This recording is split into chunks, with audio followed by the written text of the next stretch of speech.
আসসালামু আলাইকুম রহমতুল্লাহি ওয়া বারাকাতুহু। সমাজে কিছু জিনিস প্রচলিত হয়ে গেছে যে জিনিসগুলো ছাড়া হয়ই না, সমাজ এক কথায় চলেই না। এক নম্বর, বিয়ে বাড়িতে বক্স বাজানো। এটা কোন ধরনের বেয়াদবি সেটা আমি বলতে পারছি না, কিন্তু এইটা জালেম লোকের ছাড়া, শয়তান লোকের ছাড়া এই কাজ হতে পারে না। যারা বক্স বাজাচ্ছ, আবার বক্স বাজিয়ে বিয়ে বাড়িতে হিজড়া নাচাচ্ছ, তাদের জন্য কিন্তু অপেক্ষা করছে এই কবর। কবর কিন্তু ভয়ঙ্কর জায়গা। সেখানে তোমার কোনো নালিশ শুনবে না, তোমার কোনো অজুহাত শুনবে না। তুমি বিয়ে বাড়িতে হিজড়া নাচাচ্ছ, বিয়ে করতে যাচ্ছ, আবার মেয়েদেরকে নিয়ে গোল করে নিজে নাচছ।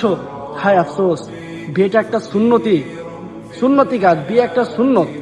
সেই সুন্নতকে তুমি একবারে অমুসলিম ভাইয়ের মতন তুমি বিয়ে করছো। সুন্নত ভাবে বিয়ে করা বাদ দিয়ে যেরকম হিন্দুরা, যেরকম অমুসলিম ভাইরা বিয়ে করে, সেরকম ভাবে তুমি বিয়ে করছো। তুমি মুসলমানের খাতা থেকে নিজের নামটা বাদ দিয়ে দিয়েছো।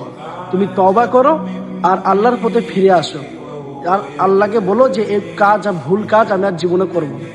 এ আবার কোন ধরনের বেয়াদবি যে বিয়ে বাড়িতে বক্স বাজাচ্ছ, হিজড়া নাচাচ্ছ? আরে আফসোস, তুমি তাহলে তো নিজেই মনে হয় একটা হিজড়া।